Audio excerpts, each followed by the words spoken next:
So we're going to zoom in to the atomic level and look at elements and compounds. You guys remember the TV show, The Magic School Bus? It was a great show. I sometimes, well, I guess it's only sometimes. I don't go around wishing this all the time. But wouldn't it be cool if we could get on the Magic School Bus and zoom in and actually go see what atoms and molecules are like? That'd be really cool. But we can't, so we have to pretend. So this flow chart shows us the overall scheme of things here. Pure substances, there's a whole other branch of mixtures. We're not looking at those right now. Elements and compounds. From the elements can occur as atomic elements or molecular elements. So most elements found in their pure form are just going to be individual atoms that are not covalently bonded to each other. But there are a handful of elements that occur as molecules. We'll talk about those. Compounds we can divide into molecular compounds and ionic compounds. In molecular compounds, the individual units are molecules. So here we have discrete water molecules, and we'll talk later about what holds the water molecules together. In an ionic compound, we have this alternating array of positive and negative ions, and it forms this three-dimensional lattice. So we can't just say, well, this is Na47Cl47, and then give it a different number for another one, because all of them are going to have different numbers, but the ratios are the same. For ionic compounds, we look at the ratio of the ions. So it's NaCl, and we understand that depending on the size of the sodium chloride crystal, you're going to have different numbers of atoms. So atomic elements have single atoms as their basic unit. This is most of the elements. Molecular elements exist as molecules. There are 7 that are diatomic, di meaning two atoms. So they go around as diatomic molecules, and those are these guys right here. So here we have chlorine gas, and if we could zoom in, we would see this is not individual chlorine atoms, but these are chlorine molecules, each is 2 chlorine atoms bonded together. So I have this place I called Mrs. K's Chemistry Land. This is where all of my weird analogies live. It's kind of a bizarre place I like to visit sometimes. So in my chemistry land, I think of these diatomic elements as being a little bit like junior high girls. I remember this being pointed out to me at some pep rally or something when I was in junior high, and I'm like, yeah, that's true. Junior high girls never go to the bathroom by themselves, right? You know this is true. One goes, the other goes. They always go in pairs, right? Not sure why, but this is what these diatomic elements do. Or you could think of it as a buddy system. You know, you're going swimming, a buddy system. You don't go out by yourself. You got to have a friend with you, right, in case you got into trouble. So these are always going to go around with a friend, a pair. Now, that goes away if these meet up with some other elements. It's just that these atoms don't want to be alone. So if there are other elements around and they're forming molecules, we don't need the buddy system anymore. We just don't find these alone. So if it's a pure element, then it's going to be these diatomic molecules. And I'll explain in a minute how we can remember which ones those are. 2 other polyatomic or molecular elements are phosphorus and sulfur. And I am telling you that so that you will have heard about it, but we don't need to remember that. It's just not going to come up. So, the molecular elements, here they are in the periodic table. There were 7, and well, let's do this. So, what am I doing? So if we start at the number 7 and make a 7, that's 6 of them. And then I mentioned last week that hydrogen likes to be an exception to everything. So hydrogen's off there by himself. So I'll erase those so you can see what the elements are again. So starting with element number 7, you make a 7. The noble gases don't make bonds really with much of anything, so these guys are out of the picture. So it's just a 7 starting here, plus hydrogen. Those are the ones you need to memorize, the ones in the yellow. Phosphorus and sulfur also form molecules, polyatomic, and selenium does as well, and I don't care if you remember those or not. So there's a couple of other ways. There's Brinkelhoff. Those are the elements. Or my favorite, horses need oats for clear brown eyes.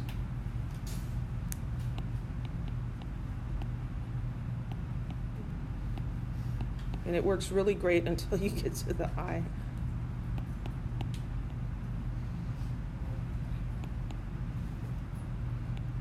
Eyes, right? So the first letter or two of each of those words: hydrogen, nitrogen, oxygen, fluorine, chlorine, bromine, and iodine. Those are the ones you need to memorize, because when we write chemical equations and we have oxygen as a reactant, the proper formula is O2. It's not just O. So that's important. Any questions?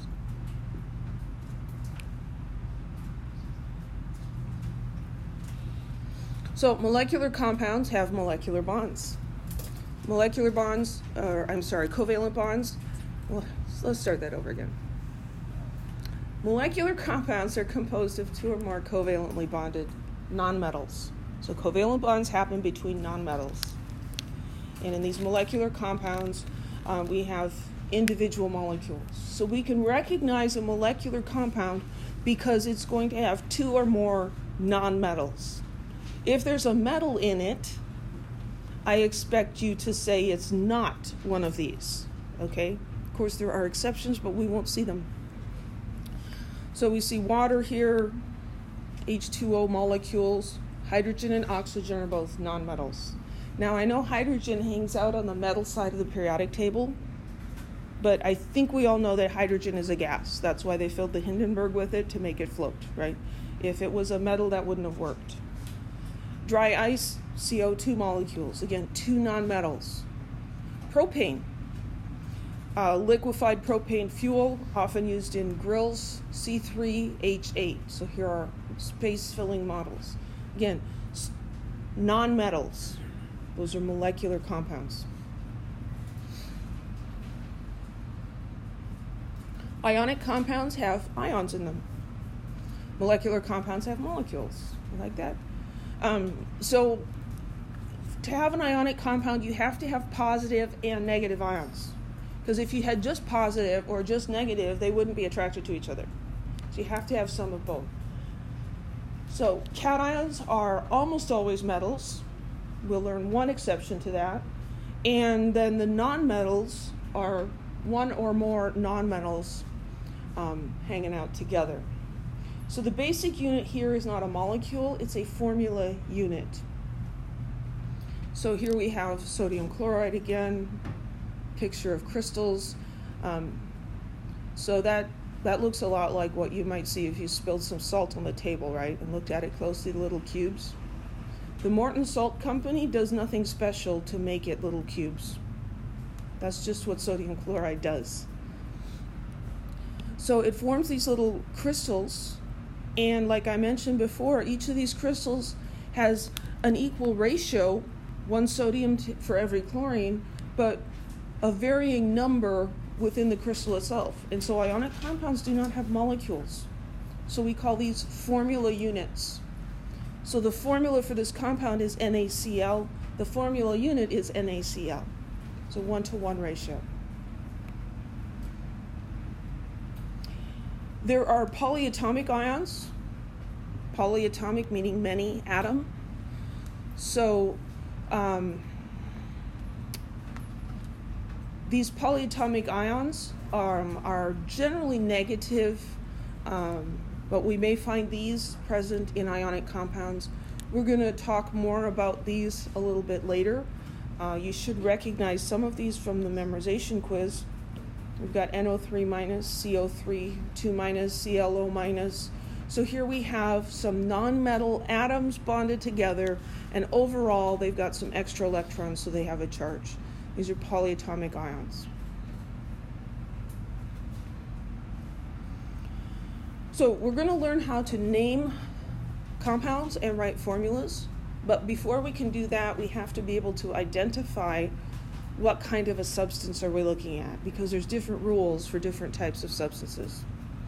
So here we are asked to classify each as an atomic element, a molecular compound, or an ionic compound. So the first one is fluorine. Is that an element? Yeah. Is it diatomic? Yes. Why? Because it's in the 7, right? Or horses need oats for clear brown eyes. So this is a molecular element. I'll call it me. We see it's an element because it's one of the elements. And we know it's molecular because we remember which ones are molecular. Okay, N2O. What kind of elements are nitrogen and oxygen? Are they metals or nonmetals? They're both nonmetals. So that means this is molecular. It's a compound because there's more than one kind of element. That makes it a compound. The fact that they're both nonmetals tells us it's a molecular compound. How about silver? It's an element, right? Is it one of the 7 diatomic elements? No. So we'll call this an atomic element. So we've got a mix here of names and formulas. When you're looking at the name of something, with few exceptions, compounds are usually going to have 2 names, just like people generally go by 2 names, a first name and a last name. Some people use their middle name as well. There are occasionally people like Cher, right, who don't use a last name. There are things like water that don't have a second name. But most compounds have 2 names. So if we see just a single word like this, chances are good it's an element. And then if we can find it on the periodic table, then we're sure. When we're looking at formulas, if there is only one element symbol, it's going to be an element. Now, it might be diatomic. So if we wrote the formula for fluorine, it would be F2. Each molecule contains 2 fluorine atoms. But there's only one kind of element, so it's an element. Here we have 2 different elements, so it's a compound. If we look at K2O, is that a compound or an element? It's a compound because there's more than one kind of element. To determine whether it's molecular or ionic, it's usually the first one that tells the story. Potassium, K, is a metal. Now, you may not recognize potassium as a metal because we don't see, pans made out of potassium because they react with water and they're not real stable, so there's no point in making one. But if you find it on the periodic table, it's over on the left side with all the other metals. First is a metal, and so this is an ionic compound. Ick. How about Fe2O3? Ionic compound. 2 different elements, and one of them's a metal. Any questions about how to classify things? Yes? So when you said formula unit, slide back, what is it exactly? Well, this is a formula, Right. and this is a name. So that's the formula. So this is K2O is the formula. K2O is the formula. Yeah, so a chemical formula just has element symbols and numbers. It doesn't have actual names written out. Anybody else?